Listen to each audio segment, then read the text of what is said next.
প্রিয় দেশবাসী, গাজীপুরে বৈষম্য বিরোধী ছাত্র আন্দোলনের শিক্ষার্থীরা আক্রান্ত হওয়ার পরে অপারেশন ডেভিল হান্ট শুরু হয়েছে, কিন্তু আমরা এখনো সেনাবাহিনীর কাছে আশ্রয় নেওয়া 626 জনের অবস্থান সম্পর্কে জানি না। কোথায় সেই রাঘব বোয়ালরা? অন্তর্বর্তীকালীন সরকারের মাননীয় প্রধান উপদেষ্টা কেন এই সরকারের 6 মাস অতিবাহিত হলেও এখনো পর্যন্ত সেই 626 জনের নাম প্রকাশ করতে পারেনি?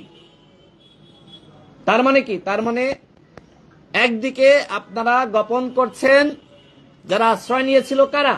আওয়ামী দোসররা, কোনো ভালো মানুষ, গণ অভ্যুত্থানের পক্ষের শক্তি সেনাবাহিনীর কাছে গিয়ে আশ্রয় নেয়নি। আমরা শুনেছি যে সীমান্ত দিয়ে তাদের অনেকে পালিয়ে গেছে, গণমাধ্যমে, সামাজিক যোগাযোগ মাধ্যমে খবর এসেছে। আপনারা এই কাজগুলো করতে পারেন না, আওয়ামী লীগের হাইকমান্ডকে আপনারা গ্রেপ্তার করতে পারেন না, আপনারা তাদেরকে পালিয়ে যেতে সহযোগিতা করেছেন। অন্যদিকে আপনারা এই অপারেশন ডেভিল হান্ট শুরু করেছেন।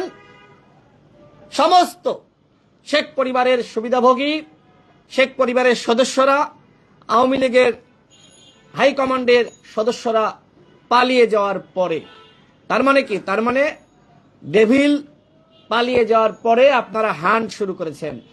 এটা আসলে নাটক, জনগণকে আইওয়াশ করা।